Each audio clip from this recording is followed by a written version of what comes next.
अब मुझे ये समझाइए कि आज का ये जो फैसला है सुप्रीम कोर्ट का इंटरिम बेल का, इसका इम्पैक्ट हम कैसे देखें? क्योंकि ऐसे बहुत सारे बड़े बड़े लोग हैं जो कि बड़े बड़े पद पर हैं, जिन पर गंभीर आरोप लगते हैं, जिन पर आरोप लगते हैं, गिरफ्तार भी होते हैं। मसलन मैं चलिए हेमंत सोरेन के जिक्र के साथ आपसे बात कर लेती हूँ।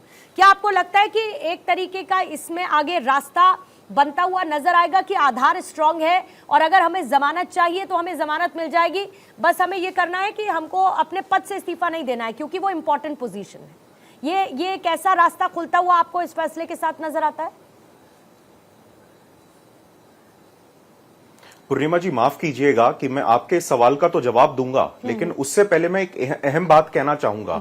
आप ये देखिए, हर पॉलिटिकल पार्टी का डबल स्टैंडर्ड है। अगर उनके पक्ष में फैसला आता है तो वो कहते हैं उन्हें सुप्रीम कोर्ट पे पूरा विश्वास है। अगर उनके विपक्ष में फैसला आता है तो वो कहते हैं कि जजेस पे दबाव है। जब अपना ये राम मंदिर का फैसला आया तब आपने देखा होगा विपक्ष ने कहा कि सुप्रीम कोर्ट के जजेस पे सत्ताधारी दल का दबाव चल रहा है। और जब आज उनके पक्ष में फैसला आया है तब वो सुप्रीम कोर्ट की तारीफें करते नहीं थकते कि देखिए सुप्रीम कोर्ट ने संविधान को बचा लिया। जब इलेक्टोरल बॉन्ड का फैसला आया तब भी उन्होंने ऐसी बातें करी। तो देखिए, सबसे पहले तो पॉलिटिकल पार्टीज को ये सुप्रीम कोर्ट और हाई कोर्ट को लेके, हमारी न्याय प्रणाली को लेके ये डबल स्टैंडर्ड छोड़ने पड़ेंगे। आपको अपने जजेस पे, अपनी न्यायपालिका पे विश्वास होना चाहिए कि वो जो भी फैसला करेंगी वो देश हित में होगा, वो कानून के हित में होगा, वो कॉन्स्टिट्यूशन के हित में होगा। तो जो लोग ये स्टैंड ले लेते हैं कि जी हमारे जजेस पे दबाव है, वो दबाव में काम कर रहे हैं, बिल्कुल गलत है। सवाल उठाने वाले आज अचानक से साइलेंस जोन में चले गए हैं। मैंने इसीलिए इस बात का जिक्र किया और मैंने इसीलिए जब मैं हुदा जरीवाला से बात कर रही थी तो मैंने उस सेलेक्टिव अप्रोच का जिक्र किया कि जब अपने हिसाब से फैसला आए तो बहुत अच्छा है, स्वागत योग्य है, लेकिन अगर नहीं आए तो बीजेपी का दबाव है, एक पॉलिटिकल पार्टी का दबाव न्यायपालिका पर है, इसका जिक्र होता है। बहरहाल सर, बात पूरी करेंगे। पूर्णिमा जी, एक और बात है, आप सोशल मीडिया पे देखेंगे जस्टिस संजीव खन्ना के बारे में पता नहीं क्या क्या कहा गया सोशल मीडिया पे। जो विपक्षी दल थे वो कह रहे थे कि ये सत्ताधारी दल के दबाव में है इसलिए बेल नहीं मिल रही है। आज उन्हीं संजीव खन्ना जी की बेंच ने, जस्टिस संजीव खन्ना और जस्टिस दीपांकर दत्ता जी ने इंटरिम बेल दी है केजरीवाल को। अब आप ये बताइए, ये जो विपक्ष वाले हैं क्या आज भी ये उसी बात को कहेंगे, दोहराएंगे जो टीवी पे आके बार बार हमारी न्यायपालिका पे, हमारी सुप्रीम कोर्ट पे, हमारे जजेस पे ये जो सवाल उठाते थे, क्या आज भी ये वही बात करेंगे? आपको हमारे जजेस पे, हमारे सुप्रीम कोर्ट पे विश्वास करना पड़ेगा, आपको उन पे विश्वास होना चाहिए। और कई बार मैंने ये देखा है पूर्णिमा जी, जब सुप्रीम कोर्ट की छुट्टियां होती हैं तो एक नैरेटिव चलता है सोशल मीडिया पे कि देखिए जजेस कितनी छुट्टी लेते हैं। वन साइडेड लगेगा, इसमें कोई दो राय नहीं। एक मिनट, नहीं मुझे सुनने दीजिए सर, मैंने सबको पूरा समय दिया, उनको भी मुझे समय देने दीजिए, मेहमान है वो भी। बोलिएगा हर्ष। दूसरा, जो मैं पूर्णिमा जी बात कह रहा था कि जब भी सुप्रीम कोर्ट की या हाई कोर्ट्स की कोई छुट्टी होती है, एक सोशल मीडिया पे मजाक बनाया जाता है कि देखिए फिर छुट्टी पे चले गए, फिर कितना कम काम करते हैं। अगर आप में से किसी को भी एक फाइल पढ़नी पड़े, आप 10 दिन में नहीं पढ़ पाएंगे।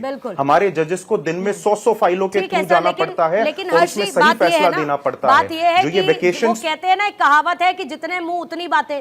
अब आप सोशल मीडिया जैसे जमाने में जाहिर है कि किसी को कंट्रोल तो नहीं कर सकते, लेकिन किसी का नैरेटिव, किसी की सोच को बदलने के लिए बहुत स्ट्रेसफुल बट हमारा वकील होने के नाते दायित्व बनता है कि हम हमारी न्यायपालिका का, पार्टीज चाहे फैसला उनके पक्ष में आए या उनके विरोध में आए, न्यायपालिका का सम्मान और न्यायपालिका का फैसला वैसे ही लेना चाहिए जैसा कि न्यायपालिका कह रही है, कर रही है, और उस पर कोई पॉलिटिकल रिएक्शंस या उस पर ये कह लीजिए कि राजनीति नहीं होनी चाहिए, कम से कम ऐसा मैं समझती हूं। हर्ष दाहिया, मेरा सवाल आपसे कुछ और था, लेकिन मैं एक बार फिर से आपके पास आऊंगी उस सवाल के साथ। आती हूं सर आपके पास, मुझे थोड़ा सा समय दीजिएगा। डॉक्टर अनित, आप कुछ कहना चाह रहे थे, जल्दी से सर, क्विकली।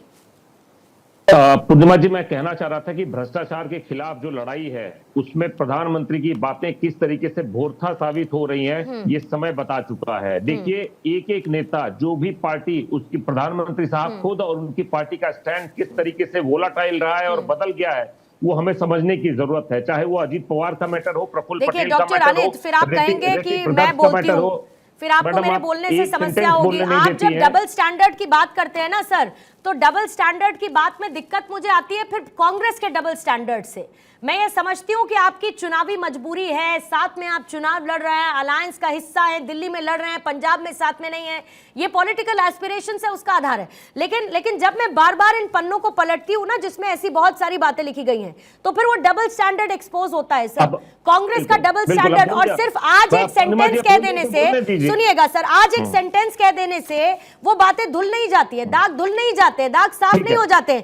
जब आप ये कहते हैं कि multi crore scam in illegal distribution of legal license to shell companies violating terms and conditions of the new excise policy by आम आदमी पार्टी, और ये आप किसको लिखते हैं बाकायदा, ये आप अनिल कुमार को लिखते हैं जो कि प्रेसिडेंट है, और ये कांग्रेस की तरफ से देखिए चिट्ठी जाती है सर। और ऐसे बहुत सारे दस्तावेज हैं, ऐसे बहुत सारे दस्तावेज हैं, लेकिन फिर भी मुझे मैं सारे दस्तावेज मैं शेयर करता हूं। लेट मी अलाउ मी, आपके साथ दिक्कत है, आप मुझे बोलने का मौका दे रहे, फिर एक सेंटेंस के बाद आप बोलने लग रही हैं। नहीं बिल्कुल बोलूंगी सर, आज कागजात लेकर बैठी हूं तो बात करूंगी ना। आपने वो कागजात कहीं डाल दिए ड्रॉर में तो मैं क्या करूं? आपने उनको किसी ड्रॉर में डालकर छोड़ दिया तो मैं क्या करूं? अब मैडम अब मैं बोल सकता हूं? नहीं, मैं बात करूंगी ना सर, मेरी बात पर थोड़ी आप लगाम लगा सकते हैं। मैडम आप बोल लिया हो तो मैं बोलिए सर, 30 सेकंड दे पाऊंगी, समय खत्म होने वाला है मेरे पास। मैडम आप 1 मिनट तक सवाल पूछती हैं और 30 सेकंड। अरे बोलिए ना सर, अब इसमें 20 सेकंड जाया मत करिए ना, बोलिए। हाँ चलिए, मैं ये बताना चाह रहा हूं कि ये जितने भी सवाल हैं, पर्टिनेंट सवाल हैं जो आपने अभी कहे हैं, ये हमने सारी की सारी कॉम्पिटेंट अथॉरिटी को कंप्लेन करी हुई है, उसी की जांच का ये नतीजा है। लेकिन ये जांच के नतीजे आए के बगैर जब केंद्र की सरकार अगर किसी को सलाखों के पीछे भेज दे तो क्या आपको लगता है कि इसमें कोई लीगलिटी इन्वॉल्व है? दूसरी बात मैं आपके माध्यम से कहना चाह रहा हूं, हमने जो कंप्लेन करी थी, जो आप यहाँ पे नहीं पढ़ रही हैं, वो कंप्लेन करी थी कि उस समय के तत्कालीन एलजी साहब का क्या रोल था। आज तक कोई भी सीबीआई, इनकम टैक्स, आप जैसे खोजी पत्रकार लोग आज तक ये क्यों नहीं पूछ पाए कि आज तक जो तत्कालीन एलजी साहब थे उनसे एक बार भी पूछताछ नहीं हुई है? उस समय के तत्कालीन जो एमसीडी में इनके काउंसलर थे, उनकी क्या भूमिका थी? आप लोग यही बोल बोल के सर खुश होते रहिए, आप लोग यही बोल बोल के खुश होते रहिए सर, खुश होते रहिए। और अपनी आपकी जब सरकार थी ना, उस समय आप याद कर लीजिए, आपको कभी के पत्रकार बड़े अच्छे लगे और कभी के पत्रकार बहुत खराब लगते हैं। तो इसीलिए कांग्रेस का बही खाता बोलने के लिए मुझे मजबूर मत करिए डॉक्टर अनिल, और ये विक्टिम कार्ड खेलना बंद करिए सर। चुनाव में जमीन पर उतरिए और अपनी जीत को बेहतर के साथ दर्ज करिए, ये विक्टिम प्लेइंग बंद करिए, और डिबेट्स में बार बार ये सेंटेंसेस बोलकर समय जाया करना बंद करिए। बेहतर है कि चुनावी जमीन पर जाइए और वहां पर मेहनत करिए। खेमचंद जी 20 सेकंड आपको दे पाऊंगी सर, जल्दी से क्लोजिंग स्टेटमेंट लूंगी आपसे मैं। आप जैसे लोग ठीक है सर, कोई बात नहीं, कोई बात नहीं, बोलते रहिए आप, बोलिएगा खेमचंद जी। दिल्ली की डीटीसी की हालत सही क्यों नहीं है? दिल्ली वालों को पानी क्यों नहीं मिल रहा है? दिल्ली वाले बच्चों को ठीक है सर, आपके मुद्दे हैं ये, मैं समझ गई, मैं आपके मुद्दे समझ देना पड़ेगा, मुंह छिपाना भारी पड़ जाएगा। फायदे के लिए वो जेल इसके लिए चुनावी रैलियों पर संजय जी कुछ कहना चाह रहे हैं, और कांग्रेस और आम आदमी पार्टी दोनों को जवाब देना पड़ेगा। इनकी जवाब नहीं, मैं समीर जी की जवाब देना चाहता हूं कि 2014 में चुनाव हुआ, 2019 में चुनाव हुआ, अरविंद केजरीवाल से कोई फर्क नहीं पड़ा। 2013 की पार्टी थी, 2014 में नरेंद्र मोदी जी को अरविंद केजरीवाल ने दिल्ली में हराया, 2000 उसके बाद के 2000 अगली चुनाव में हराया, तीसरी बार हराया, और नरेंद्र मोदी जी और भारतीय जनता पार्टी के अंदर बौखलाहट अरविंद केजरीवाल से ही है।